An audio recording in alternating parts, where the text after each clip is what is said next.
Technologically challenged. I just don't want to press a lot of buttons because I probably would break it. Okay, so we made it this far. Thank you for persevering through it all. So in this final talk, we're going to talk about what we can do to protect our families. And then also I'm going to talk about the problem of narcissism in our culture, because I think this is one of the #1 factors in pornography use, and this is something we have to address. So let's first talk about protecting families. Now, when it comes to kids, I actually divide them into two groups. And I sort of use the age of 11 as the dividing line, that middle school age. Up until the age of 11, we need to protect our kids. We need to make sure that they never encounter any of this stuff. We have to be vigilant. After the age of 11, we have to teach them about it. We have to train them. They need to know the dangers of pornography, so that they can say no to it, because they will encounter it. It will find them. And we have to make sure that they are equipped to be able to say no to it. So what can we do for the kids? And this is actually in your packet, and it's also in my book. So,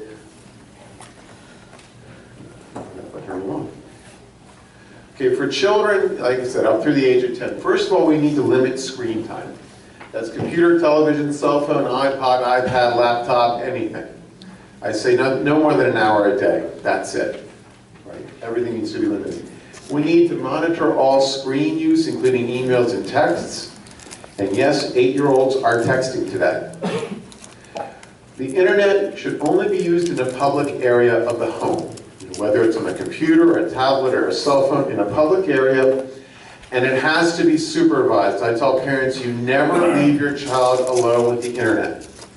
If you do that, you might as well leave them alone with a perfect stranger.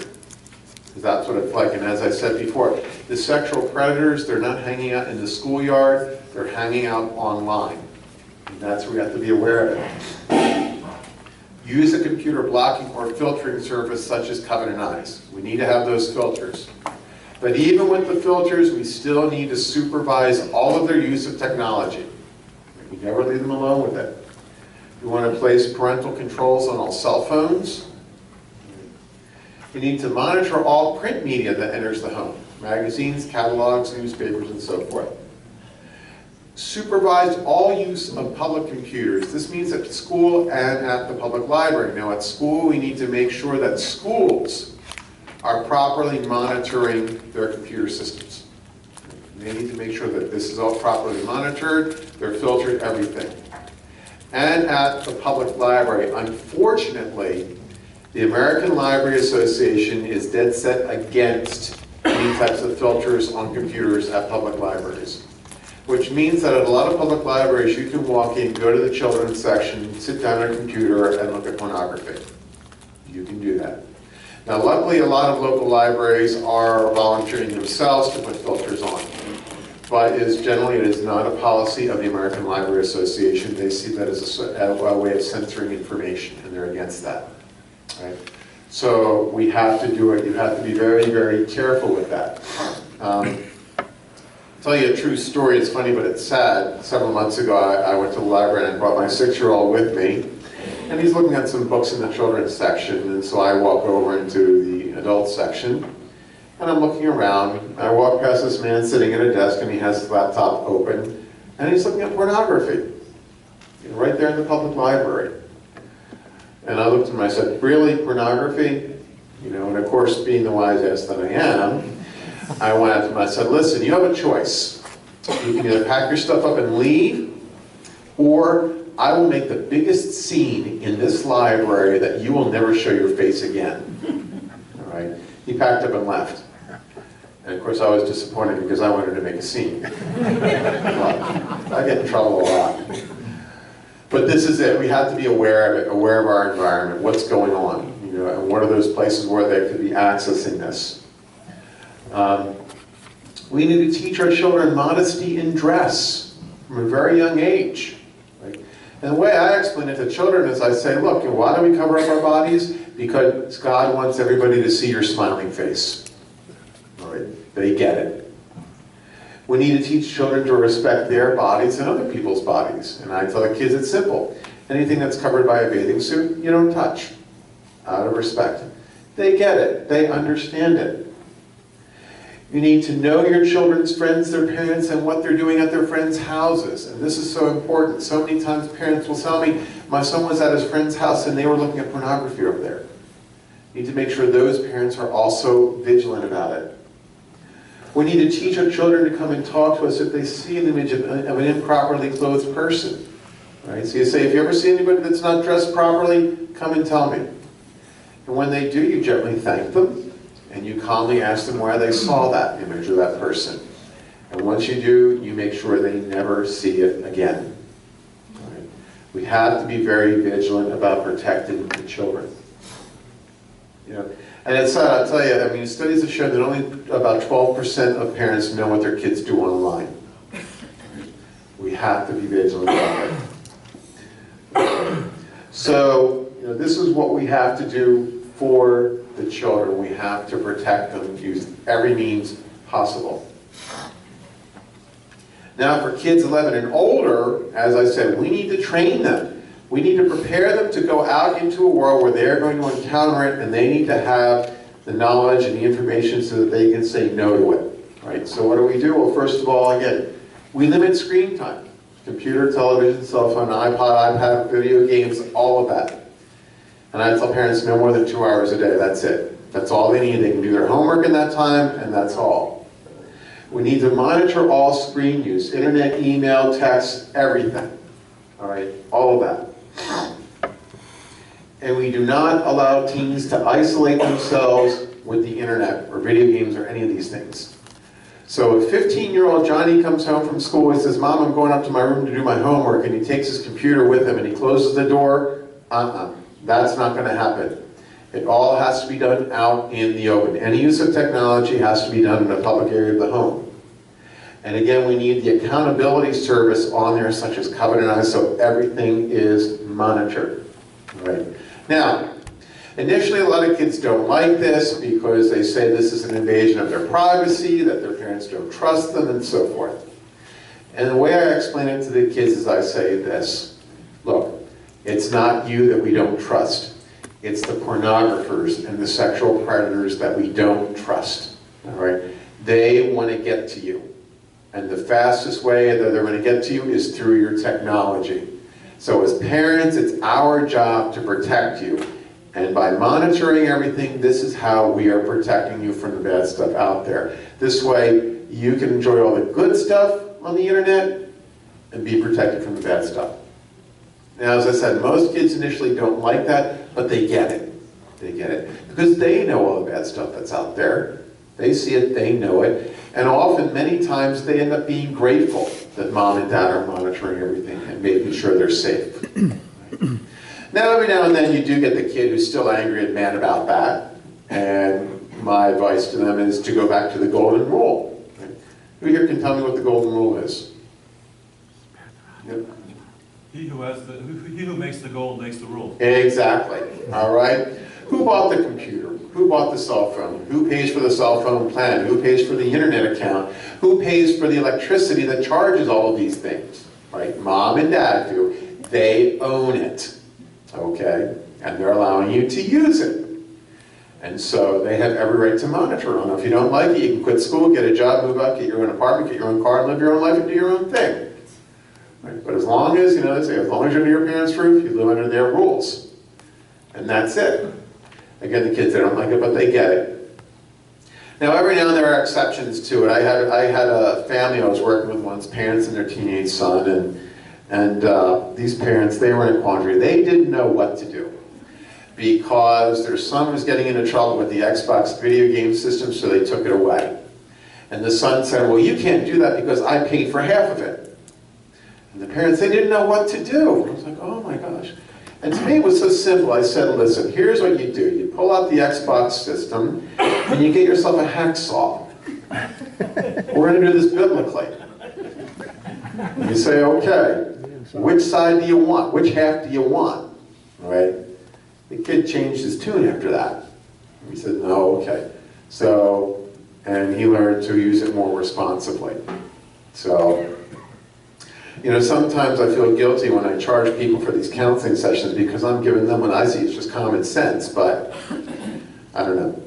Anyway, and that was a true story too. So we need to protect them by monitoring it. But we also need to teach them that pornography is a highly addictive substance similar to drugs and alcohol. Now, a lot of parents are afraid to talk to their kids about this because they think, oh, this is about the sex talk, right?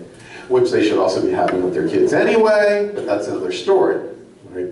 This is about an addictive substance. We need to teach kids about this and warn them about the dangers over and over again. You know, at home and in schools, you know, we pound into their heads the dangers of drugs and alcohol. Well, drugs and alcohol, that's passe. I mean, the new thing is pornography. This is what we need to teach them about. We need to teach them about healthy relationships and sexuality. You know, and this is the sex talk. We have to teach them about it because if they're not getting it at home, all right, and they're obviously not going to get it at school, especially if they're in the public schools, all right, where are they going to go for it? They're going to go to the internet. And there's where you really know where they're going to get the wrong information. So we have to teach them about healthy sexuality and healthy relationships. Here's where John Paul II's theology of the body and love and responsibility come in. Right? Now I talked about this, the DVD Unfiltered. All right, there's three people, and there's myself. There's Matt Fradd, who's an apologist, and he goes around talking to teenagers all over the country about pornography and chastity. And then there's Damon Owens, and he is the director of the Theology of the Body Institute.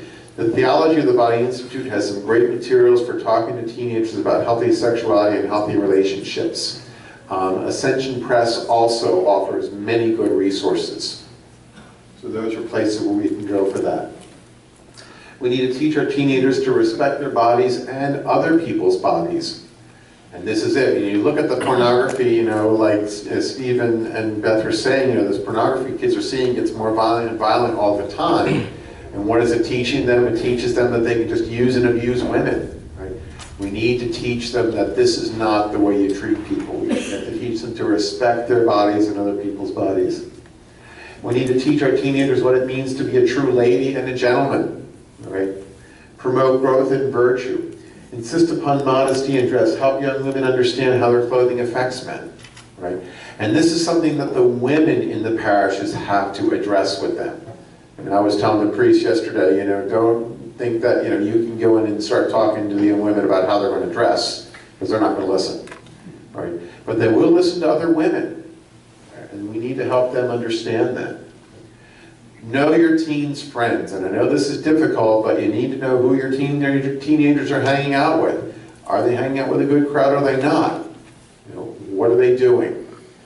And unfortunately, a lot of parents don't do it. I'm amazed, for so many parents today, their measuring stick for how well their kids are doing, physically, mentally, emotionally, and everything, their measuring stick is the school report card. If they're getting good grades, and they're not getting into trouble, everything's fine. Everything's fine. All right? And when they don't realize that the kids could be really struggling with a lot of deep issues, deep wounds, deep pains, addictions, and all of that, and they never know it. Parents need to be active in their kids' lives. And I know it's very difficult today when you have both parents working, and you know, everybody's just trying to struggle to make ends meet. All right? And it's kind of easier when they become teenagers. You figure they're more independent, they can be on their own. Well, that's really a time when kids need even more guidance. And parents need to be there. So these are what we need to do to help protect our teens. So schools and youth ministry need to add pornography addiction to their drug and alcohol awareness programs. We need to do that, warn them about the dangers of pornography, the dangers about sexting, the emotional and the legal dangers of that. Right? We need to warn teens about selfishness and narcissism. We need to promote virtue. Right? And I'm preaching to the choir here, I know that, but this is something we all have to continually be aware of. And some resources for pornography for teenagers are several here. First of all, there's the Integrity Restored website that I talked about. There's chastity.com, which is Jason Everett's website. And then there's theporneffect.com, which is Matthew Fradd's website. And a lot of these are specifically for teenagers and young adults. Okay. So what are some warning signs in teenagers that they might be struggling with pornography addiction? Well, first of all, if we discover pornography on their computer, their cell phone, and so forth, obviously that's a sign. But there are other things. If he's isolating himself with a computer, cell phone, or iPad and so forth. If there's a sudden drop in his grades. If he starts dropping out of his extracurricular activities. And he's no longer interested in spending time with family or friends. Right? If there's a change in mood, if all of a sudden he seems more angry, sullen, depressed, moody, anxious. Right? If there's a disrespect for family rules. Right? You know, if it seems like he's just isolating himself more often, these are some of the warning signs that something could be wrong. All right?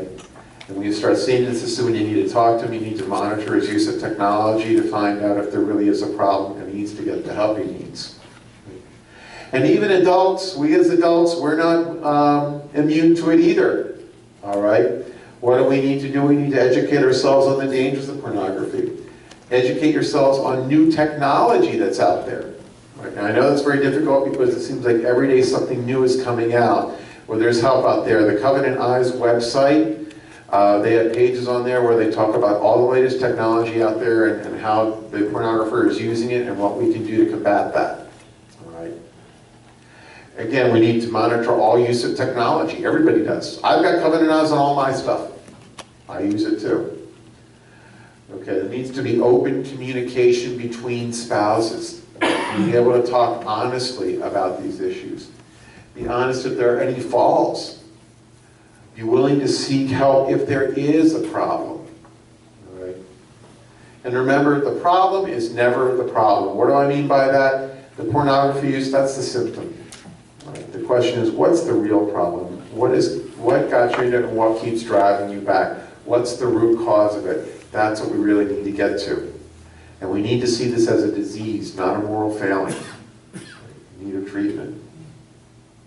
In pre-Cana programs, these are marriage prep programs, we need to discuss the pornography, the problem of pornography in America and its addictiveness. Okay?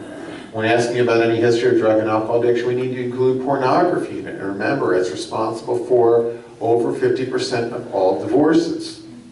Okay? So how do we talk to couples about this? Well, when you have them together to the man, you say, what are your thoughts about pornography use in our culture? And why? If he says it's okay, then you say, would you be willing to sit down with your fiancée in front of your computer and show her the pornography you view? Okay? And if you have the man and the woman together, she'll turn and say, yeah, what are you looking at? And you sit there and you watch the conversation unfold, because I guarantee you they have not had that conversation. And to the woman you ask, how do you feel about your fiancé's thoughts on pornography and why? Right? In most cases, she'll say, no, I don't want it. And he needs to hear that, and he also needs to hear why. And how would you feel if your husband used pornography and why? And there are other questions you can ask. If you're having children, do you want to raise children in a home where there's any type of pornography present? Do you want to raise children in a home where anybody is using pornography? Right? They need to have that conversation. They really need to discuss it. Now, every now and then you're going to find a woman who says, yeah, I don't mind, all men do it. Right? And what you're finding there is a woman who's very scared, who has very low self-esteem, she guaranteed she doesn't want it, but she's afraid to say no because maybe he'll break off the engagement and she won't get married. All right? That might happen. All right? So, and she'll say, yeah. And in that situation, what you say, if she says it's okay, you say, well, listen, if you have a choice between whether or not you want pornography in your marriage, what would you choose, to have it or not have it? And I'd say 100% would choose not to have it. And then you say, okay, why not? Right? And the man needs to hear this. All right? And then you say, don't you think you're worth not having this in your marriage? Is your marriage important enough? If you want to have the healthiest marriage possible, don't you think it's worth it to not have this stuff in there? Right? These are the conversations we need to have with these young engaged couples with it. Right? And be ready to provide the resources, because I guarantee a lot of these guys, and even some of the women, may already be addicted to it. Right? We need to provide those resources. Do you flip those questions around? Ask the women the same question? Yeah. You would ask Oh yeah. the men? Yeah. Okay. You can flip it around, do all you want. Yeah. Right. Okay. So, and do that, but we have to bring this up. So, as far as resources, let me get in. I talked about the new organization, the Integrity Restored, and what we did with it. What we're going to do with the website is we're going to customize it for each diocese. So you go onto the website for the Diocese of Kalamazoo, and there will be a link there to Integrity Restored. And you'll open it up and it'll say Integrity Restored for Kalamazoo Diocese. It'll have all kinds of information on pornography and addiction and recovery and whatnot. And on the page that you click on for resources, it's going to list all the resources in Kalamazoo. Therapists, support groups, all that. It will be customized. So now it may take a year or two before we get it out, but that's what we're planning. So you will have more access to resources. All right. But this is what we have to do. We have to protect our kids, protect our teenagers by educating them. We have to protect ourselves. In marriage prep, we do have to bring this up. Right? These are ways that we can protect ourselves from all this. Right? And I said, a lot of it is education. Education, education, education. All right. Now let me talk a little bit about narcissism. This is a big problem. By the way, I did my doctoral dissertation research on narcissism in Roman Catholic seminarians. So it was a very interesting study. No one ever said I was afraid to tackle hard issues. Okay. But narcissism has become a serious problem in our culture. It begins in early childhood and extends into adulthood. It affects marriages, families, and careers, and it presents this illusion of happiness but ends in misery. So, the problem in narcissism, first of all, it's the cause of many divorces. If anybody asks me, what's the #1 reason why people get divorced? I tell them it's selfishness. And that's what narcissism is. Narcissism is nothing more than an extreme form of selfishness. People are going into marriage not thinking, what am I going to give, but more or less, what can I get out of it? And if I'm not getting what I want out of it, then I'm just going to leave. Or I should do whatever I feel is going to get my needs met. It leads to many addictions. It inhibits the growth of maturity. Why? Because it fosters selfishness. A selfish person is not a mature person. A person who gives of himself is mature. It feeds the contraceptive mentality. Right? By that I mean the mentality that says, having a certain lifestyle is more important to me than children. Right? So either I'm not going to have any children or I'm just going to have 1 or 2 and that's it. Right? It fuels the worldwide crisis in morality. It feeds the sexual utilitarian philosophy and is one of the main reasons why men or women use pornography. Okay? So what is narcissism? Again, it's an extreme form of selfishness. It's often difficult to define, but it's easy to identify. So narcissistic people, they have an inflated self-view, particularly in the areas of physical attractiveness, intelligence, and extroversion. They believe they are better than other people, and they are entitled to preferential treatment, yet they have very difficulty relating to others in a healthy way. Right? They can take, but they don't know how to give, and they don't know how to receive.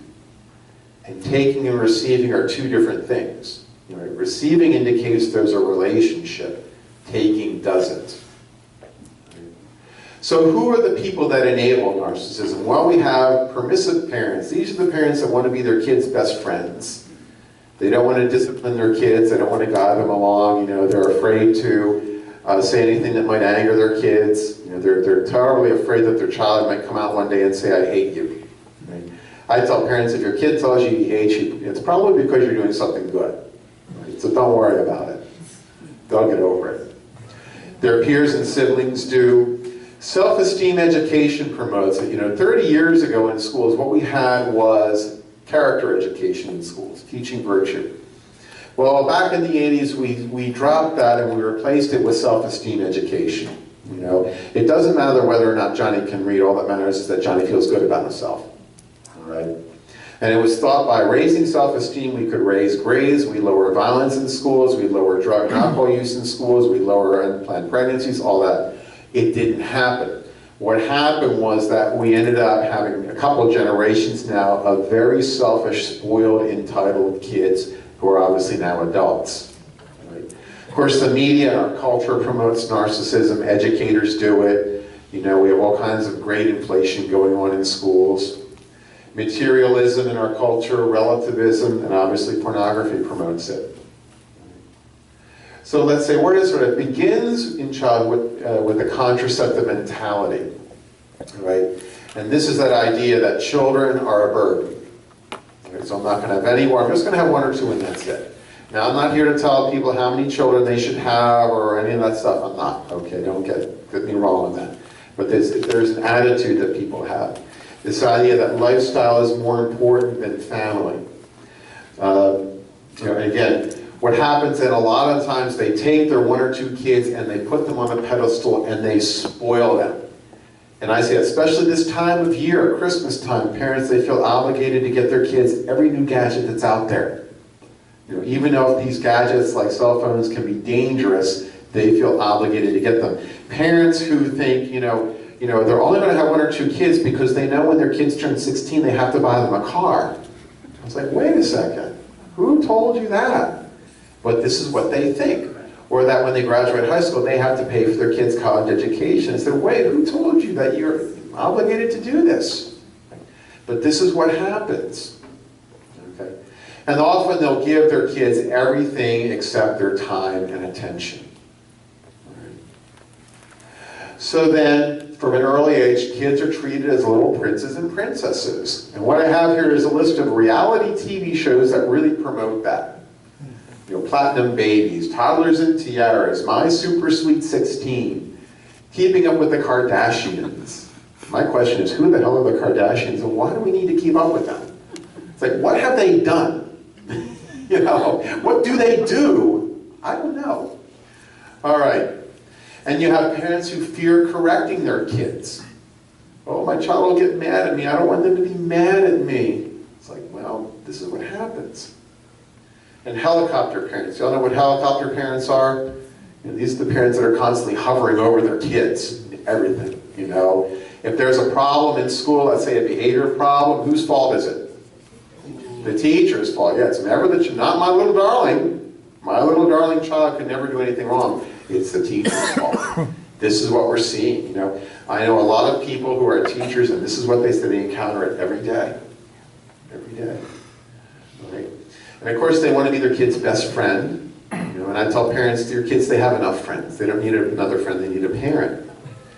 They lack any character development or training in virtue. The children are taught their opinions are just as valid as adults.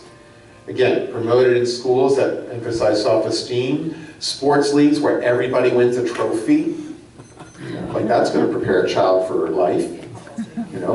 But God forbid my child wouldn't get a trophy because that might hurt his self-esteem. Social media also promotes narcissism. YouTube, Facebook, Twitter, what is it saying? Well, people believe that their lives are so important that they should be able to broadcast them to the world. And yet people out there, they have their YouTube channels, and every day they're telling everybody what they had for breakfast, lunch, and dinner. They feel that way, that they're so important.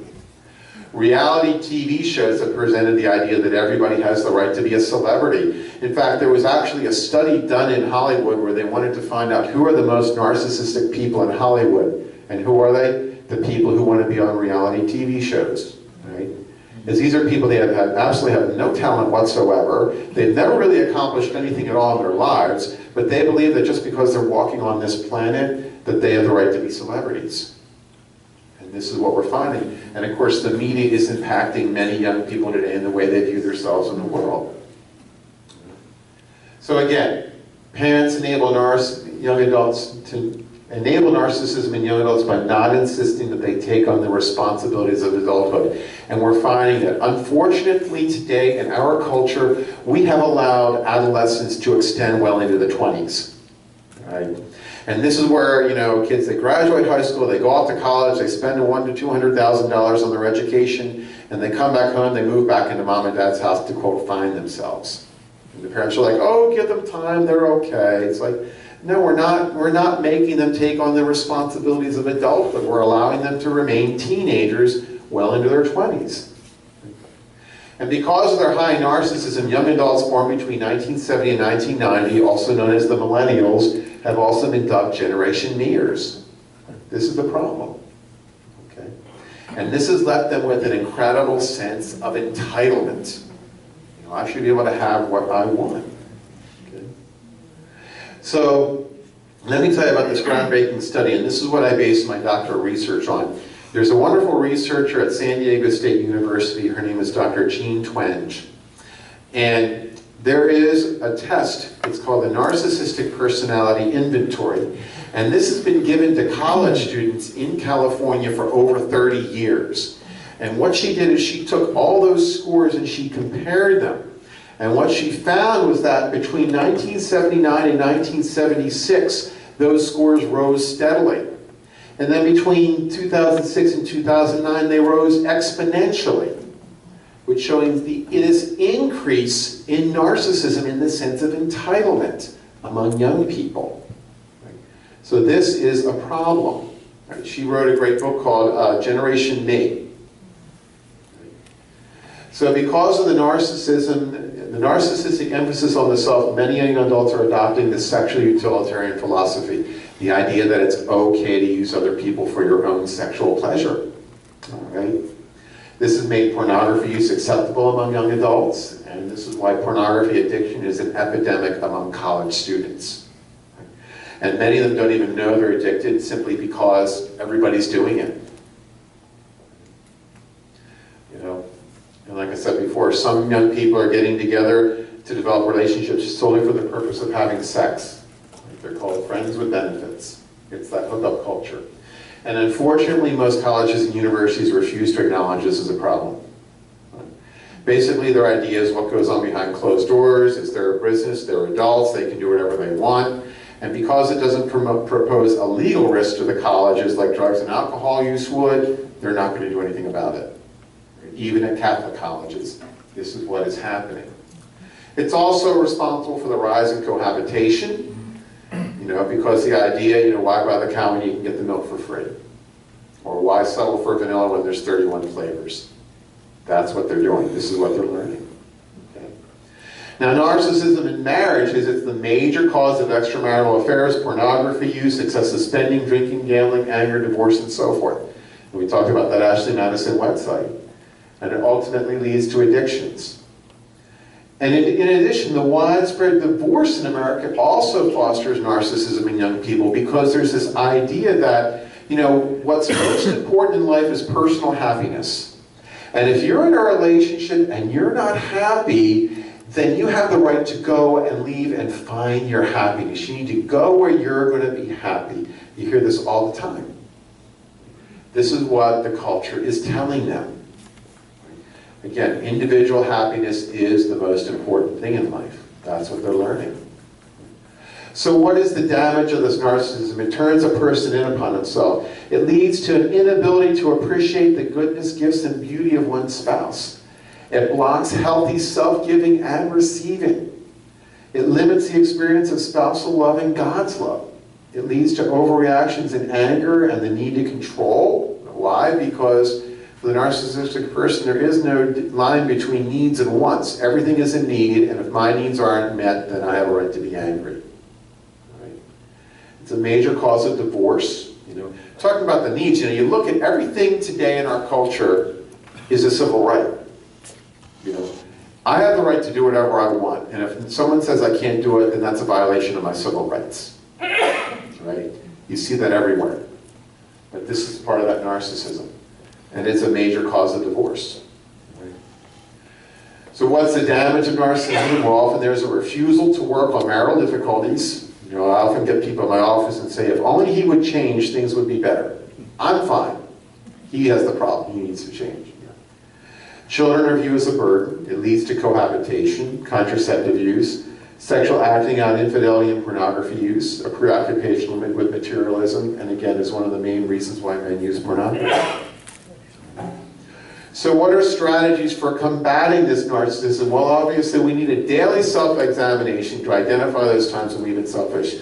Just like we talk about a daily examination of conscience, we have to ask ourselves, have I been selfish any time today? Have I done anything that's selfish? We need to be willing to give and receive correction. This is what's important for spouses. It's okay, as a spouse, if you see your husband or wife is acting selfishly, it's okay to say, hey, this is selfishness. We need to correct this. You need to correct this. And be willing to correct those behaviors when they are pointed out. Weekly confession is good for this. daily work on growing in the virtues of humility, generosity, self-denial, deference, charity, forgiveness, faith, and love. In developing a strong spiritual plan of life. This is what helps us combat it. And let's face it, we're all selfish. To some degree, we're all selfish. We all have to work on this. This is part of the human condition. So what are the benefits of letting go of narcissism? Well, improve relationships through self-giving, greater respect for self and others, a greater knowledge of one's true gifts and talents. They're not inflated. All right? Greater self-confidence, a decreased desire to use others sexually or otherwise, a stronger relationship with God, and a decreased desire to use pornography. All right? So this is it. It is a major problem. There are a few good books that I really love. There's one called Generation Me. There's one called The Narcissism Epidemic. There's a really good one called The Mirror Effect. And it's written by a man named Dr. Drew Pinsky. And he's actually had a couple of shows on TV, on VH1, and he has one called Celebrity Rehab. He had one called Loveline. You know, he's kind of like this Hollywood psychologist and, you know, dealing with a lot of young people. And even he noticed this huge problem of narcissism among young people, and he wrote a great book about it. Traditionally, I had no respect for him. I thought he was a sellout. He just wanted to be on TV for the money and the fame and everything. But after reading this book, I realized, no, this guy, he sees what's going on out there. And it's dangerous. Right? So we have to look at that. We have to combat that in our culture as part of combating the pornography epidemic. We have to fight selfishness. We have to fight narcissism. So, any questions on that? You kind of look glazed over here. Yes? Didn't narcissism get removed from the list of psychological disorders recently? I don't believe so. No? There was a lot of debate over that. They wanted to take it out. Yeah. But, no, they didn't. They kept it in. Thank God. Oh, yeah. Yeah. And the thing is, you know, there's narcissism and then there's narcissistic personality disorder, right? Narcissistic personality disorder is very rare. You'll probably never see it, so I wouldn't worry about it. But the fact is that we're all selfish. And we all run the risk of running into narcissism, which is just an extreme form of that. Any other questions? Is there a move to put sex addiction on the ICD-9 codes? Yes, there is. So here's the problem. It's not that the people who are making up the ICD-9 codes and the DSM don't think that sexual addiction exists. They do. They know it's out there. The problem is classifying it. There's a whole system of classification that it has to go through in order to give it a code. The problem is that it doesn't fit into any of the current classifications because they're wondering, okay, are we looking at an obsessive disorder? Are we looking at a compulsive disorder? Are we looking at an anxiety disorder? You know, what is it that we're having? And the reality is that sexual addiction is a hybrid of several different things, which means they're going to have to create a whole new category. And of course, the APA, the American Psychiatric Association, which comes up with these diagnoses and codes, it's really a political organization. There's a lot of red tape, a lot of bureaucracy, so it just takes forever to get anything in the new books. So the book that lists all the codes is called The Diagnostic and Statistical Manual of Mental Disorders. You probably never have to use it. They just came out with the 5th edition. Unfortunately, they come out with a new edition once every 10 years. So it's going to be a while, I think, before we get this in the book as a disorder. So that's just kind of what we're dealing with right now. Yeah. Yes. Is alcoholism in there? Oh yeah. Oh yeah. Gambling addiction? Alcoholism, gambling addiction. Gambling just made it in. Prior to that, gambling was not. So Okay. drugs and that'd be it. Yeah. And here's another problem. When it comes to addictions, there are actually 2 categories of addictions. There are chemical addictions, like drugs and alcohol, and then there are behavioral addictions, like gambling and sex and shopping and so forth, all right? All of the chemical addictions are in there, all right? They're all in there. The behavioral addictions, they're just starting to get in there, like gambling addiction, all right? And hopefully sexual addiction will get in there. And there are other things, you know, all the compulsive shopping, things like that.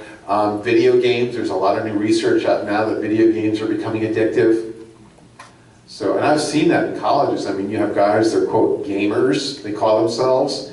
You know, as if that's something to be proud of. And they'll just be online hours and hours and hours just playing video games. And they don't go to class, they don't do their homework, they don't do their assignments, and they eventually just fail out of school. Well, they're making money doing it too. Some of them are, yeah. Yeah. Yeah. It's not like they're going to make enough money to live off of. I mean, this is small change here. So Enough to stay in mom's basement. it is a huge problem. Yes. Could you go over briefly a few points about if we as in our ministry encounter this problem, which we will, what are the steps that we should take initially if we're not expert enough to talk about them ourselves? About narcissism? No, about pornography. Well, what I would say is first you need more education on this, okay? And that's why I have the book, The Pornography Epidemic. And really, if you see that there is a possible problem with this, the best thing you can do is refer people to resources to say, hey, I think this is a problem, here are some resources, right? Here's a website you can go to, here's a book you can read, here's where you can arm yourself with the information. Right? That's the best thing you do. You don't have to be the experts in this. All you need to do is have some knowledge about this and know what resources to refer people to. So, and I know Socorro is going to be working on that for the diocese, putting together some resources that you can refer to people to right here in the diocese. Yes? And looking at your adolescent behaviors, it's almost a cliche that an adolescent is going to be sullen and moody, etc. And I guess the only thing I took from that is if a parent who knows their child better than anybody comes to you and says, this is a change in behavior, don't dismiss it as being, oh, they're just being a teenager. No. I wouldn't dismiss it at all. I mean, and it's very hard because people often say there's not much of a difference between a teenager and a 2-year-old. What happens during adolescence, with the development of puberty, the brain is actually at that time rewiring itself. I mean, literally, during the teenagers, the brain is rewiring itself. And often during those times in that process, the ability to thought rationally flies out the window. And this is where teenagers do stupid things. And you think, what were you thinking? Well, I don't know. Yeah, they weren't thinking. Okay? And of course, when you're not able to think rationally, how do you think? Emotionally. And here's where all the drama comes out, all that stuff comes out. So, and that's kind of normal for teenage behavior, okay? But again, if you're seeing extremes, if you find that they're isolating themselves, they're becoming very sullen, very angry, those are signs, there's a problem here. And of course, monitoring all their technology is a great way to find out what's going on. Not that you're prying, but it lets you know what they're doing, where are they going on the internet, who are they talking to, who are they texting, all this stuff. That's where you're going to find out. Yes? One other really quick question. I brought this up to Socorro. She was going to look into it from the diocese. Covenant eyes, I'm sorry. Is that cost prohibitive for parents? I know a lot of parents who would... It is $9 a month. I'm sorry? $9 a month. That's what Covenant Eyes costs to subscribe to it. And on the flyer there is actually a promotional code. If you type that in, you get your first month free. Right? So this is something that I highly recommend. Now, why do I recommend Covenant Eyes? Why am I so big on that? I am not an employee of Covenant Eyes or anything like that. The reason why I like them is there's a journal that I read. It's the Journal of Sexual Addiction and Compulsivity. Right? I wouldn't expect you to read it, but I read it. Okay. About 2 years ago, they did a study, sort of a consumer report study, where they compared all of the top internet filtering software programs out there, like NetNanny and Canine and so forth. And Covenant Eyes came out as the best. And they're really good. They have a great team of people. They're always updating everything. And it's not only the software that they offer, but you go onto their website and they have a lot of really good resources, particularly on technology. What's the new technology out there and how are the pornographers using that to get into your kids' lives? They're really on top of all the latest technology out there. Okay, which is so it is a good resource. I wish they would pay me. Any other questions? Well, I'm not good. Wow. You're feeding my narcissism. Anyway, I'll tell you, in my book, This actually was a good lesson in narcissism for me, because, you know, if any of you have it, if you look on the back, what's missing? What? No picture. They didn't put my picture on it. So, and I went out and I got professional photos taken, I sent them to them, and they didn't put it on. You know, and I was bummed, but my wife said, she said, Pete, it's an exercise in humility. Take it as a blessing. So thank God for my wife. So yeah, this keeps me from being narcissistic. So, but yeah, I always joke with people, I say I have a personality disorder. It's very rare, only a few people have it. It's called anal retentive obsessive compulsive histrionic narcissistic personality. So. All right, well, I want to thank you for this, for inviting me here. I hope I've given you a lot of information, some good resources. Again, if you want more, my website is peterclifunas.com. You can email me through that if you have any questions. Feel free to ask me. There's the Integrity Restored website. We're going to be doing more with that. There's the book. If you go to my website, peterclifunas.com, you can actually watch this video, the workshop, on there. I'm giving away the store. It's all there for you.